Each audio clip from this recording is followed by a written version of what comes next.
Once upon a time, there was a village named Anantapuram. There was a woman named Suramma. Suramma had 2 children, one boy and girl, and they were married. Since Suramma was married at a very young age, her husband also passed away a long time ago. This made her into a very angry woman. She would fight for such as not selling vegetables at right price, not paying rent at the right time, and also not knowing up to pump water correctly. She would yell at the people for most of simple things. One day, a vegetable seller visited Suramma and she looked at him and said this to him. Hey you, what vegetables do you have for today? All kinds of vegetables are there, madam. These vegetables look like trash and it smells despicable. Is that so, madam? Unfortunately, I didn't know anything about this. If I hit you, your face will be broken into pieces. Are you fun with me? Ma'am, if you want to buy vegetables from me, buy it. If not, leave me alone. But please don't speak to me like this. The vegetable seller was very angry. After seeing his angry, Suramma tries to calm down and told to him, When an elderly person like myself scolds you, you have to take it with respect instead of retaliating. By the way, what vegetables do you actually have? Unfortunately, I would have to buy vegetables from you. Suramma kept saying these decoratory things to vegetable seller. Then he told this. I not have only vegetables with me. I also have gold and diamonds with me. If you don't mind, may I show it to you? The vegetable seller replies to Suramma in a very sarcastic way. She became angry. Or really, do you really have gold and diamonds first? It is my fault to come and buy vegetables from an idiot like yourself. I should have never done this. Just take out brinjals and potatoes and give it to me right now. The vegetable seller was shocked to hear what Suramma said and said this to her. You are the one who started speaking to me like that. And now you are putting the blame on me. Suramma takes the vegetable from the vegetable seller and goes back to home. The vegetable seller keeps waiting for Suramma to come back and pay him the money. But she doesn't come back. After a long time, he gets impatient and starts yelling from outside. Ma'am, please give me my money and I shall leave. How long am I supposed to wait outside here? Suramma listens what vegetable seller said. She immediately come out of the house and she starts shouting at him. What? Are you seriously asking for money? Didn't I already give you the money when I got the vegetables? Ma'am, if you are angry at me, fight me and beat me up. But do not beat me up my livelihood. I really did not receive any money from you. The vegetable seller begs Suramma to give back the money. Oh no! If somebody listens to what you are telling me right now, they will actually believe that I didn't give you money. Why are you torturing me like this in the morning? Suramma starts crying. After a while, her daughter-in-law Saranya enters into the conversation that they both were having.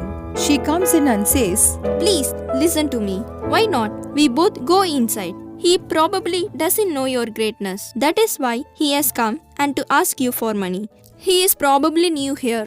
Saranya tries to convince Suramma to go inside. While she is going, she gives the money to vegetable seller. When he was leaving, he thinks like this. Your husband must have died because he wouldn't have been able to take care of the torture that you would give him. I wonder how this daughter-in-law is able to handle this.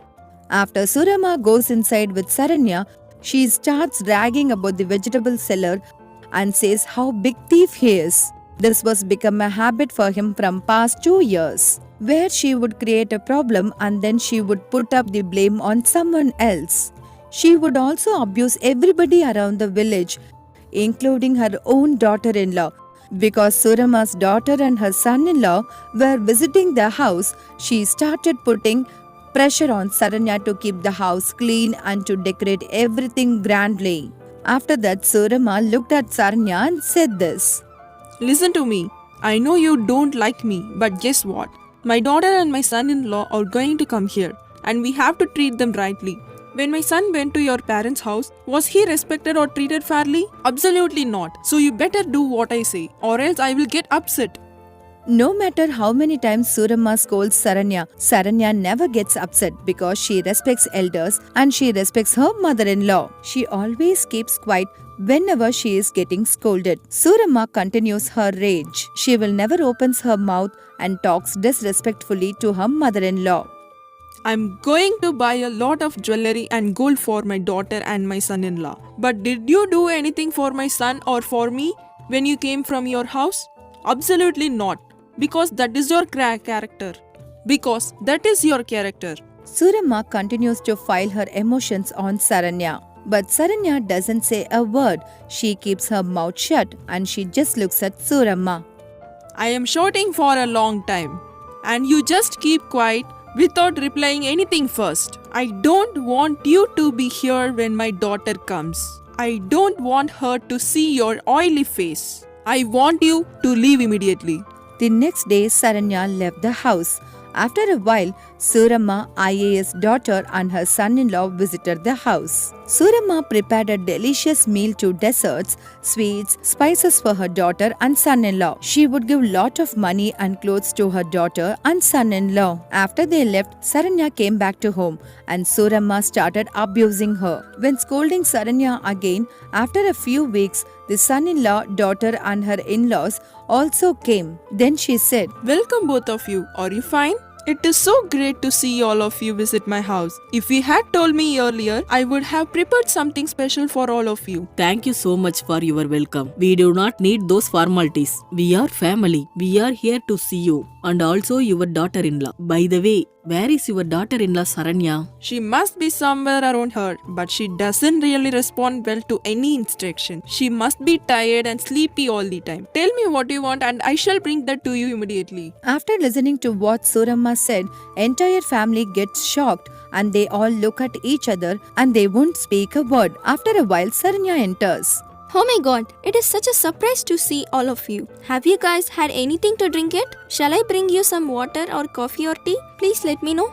Saranya asks those questions in a very kind and loving manner. Suramma looks at her and yells her. That's enough of your hospitality. Just go and make sure that you cook everything on time. Get out of here. Why are you getting so angry? She is a small girl. You don't have to get so angry at her. By the way, Saranya, it is so good to see you. I would like to help you cook. Let me come with you to the kitchen and we shall both cook. After hearing this, Saranya and in-law goes into the kitchen. Suramma was very angry. She was not able to speak because it's her daughter's in-laws. After a while, they bring the book and they will start eating. Saranya, after finishing all the work, she goes to the corner of the room and stands there. What is this, Saranya? Why are you sitting so far away? Why can't you come eat with us by sitting next to us? After hearing that, Suramma becomes very upset. Suramma didn't like that and she said this. First, you better learn how to cook. There are guests in our house and you haven't even cooked it properly. Better learn how to cook or don't come here next time. As Saranya was about to eat, Suramma said that Saranya becomes heartbroken and she gets up from eating, goes back to the kitchen. The family stayed there for about 2 days and they left. At that time when they left, Sarada looks at her daughter-in-law and says this. One day Sharada came and told to Saranya like this. Listen to me, Saroja. Your family has not given the dowry that they have promised yet, and you don't know how to cook or clean in this house like my children do. My daughter and my son-in-law are